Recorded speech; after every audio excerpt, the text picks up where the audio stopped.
Welcome back to கைரடி உலகம்.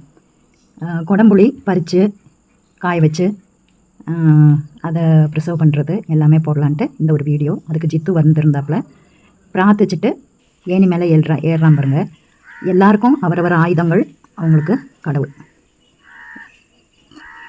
கீழே இருந்துட்டு நம்மளும் பிரார்த்திச்சிடணும். ஏன்னா இங்கே வச்சு ஏதாவது சம்பவிச்சு போச்சுன்னா நமக்கும் தலைவேதனை. அதனால நம்மளும் பத்திரமா ஆண்டவனே பத்திரமா காப்பாற்று, பறித்து முடிக்கிறவர்களும் பிரச்சனை இல்லாமல் காப்பாற்றிக்கோ அப்படின்னு கடவுள் கையில் ஒப்படைச்சிட்டு நம்மளும் கீழே நின்றுட்டுருக்கணும். எங்கள் மாமனார் அப்படி தான். எந்த ஒரு தொழிலுக்கு யார் வந்தாலும் அவர் ப்ரேயர் பண்ணிகிட்டே கீழே நிற்பார்.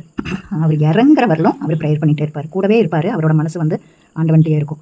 இந்த ஜித்து வந்து ஆசாம் பையன்.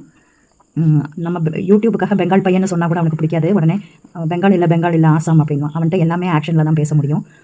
2-3 வார்த்தைகள் மட்டும் தமிழ் இல்லை மலையாளத்தில் தெரியும். அதிகம் வார்த்தைகள் ஒன்றும் தெரியாது. எனக்கும் ஹிந்தி தெரியாது. ஆனால் அவன்கிட்ட பேசும்போது ஏதோ 2-3 வார்த்தை ஹிந்தியும் பாக்கி மலையாளத்துலேயும் பேசி ஆக்ஷனில் அந்த வேலைகளை எல்லாம் முடிப்போம்.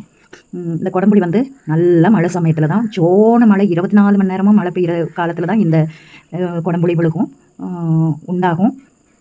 அதை வந்து நம்ம பொறுக்குவோம். டெய்லி பொறுக்கி அன்னன்னைக்கு அதை வந்து பொளந்து கொட்டையை மாற்றிட்டு தோலை மட்டும் அந்த பழத்தை மட்டும் வெயிலில் கொஞ்சம் நேரம் வைப்போம். வெயில் இருந்தால், வெயில் இல்லைன்னா ஏனி இது ஒரு பந்தல் மாதிரி கட்டிட்டு விறகடுப்பில் புகை போடுறது.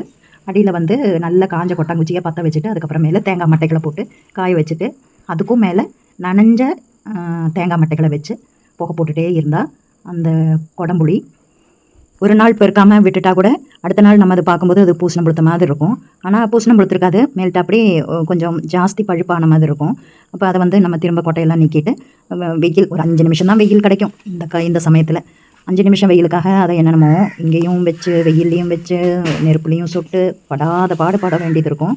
சில சமயம் ஃபுல் டைமும் தீயிலேயே புகையிலேயே இருக்க வேண்டியது இருக்கும். அப்போ வந்து அது அந்த அழுகின மாதிரி இருக்கிற மாதிரி இருக்கும், ஆனால் அழுகி இருக்காது. அந்த தீயோட சூட்டில் வந்து அது வந்து நல்லா காஞ்சிரும். அதுதான் ப்ரொசீஜரு. அப்படி தான் பண்ணுறது.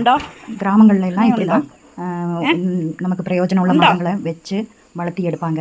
என்னுடைய கணவர் இந்த மாதிரி தான் ஒரு புளியாக வச்சு காய வைக்கிறாரு. எனக்கு இந்த அளவுக்கு பொறுமையெல்லாம் இருக்காது. நான் வந்து கொட்டையெல்லாம் எடுத்து சும்மா அப்படியே காய வச்சுருவேன். அப்புறம் எல்லாத்தையும் 1 by 1 அடுக்கி வைக்க மாட்டேன் இந்த பந்தலில் காய வைக்கும் போதும்.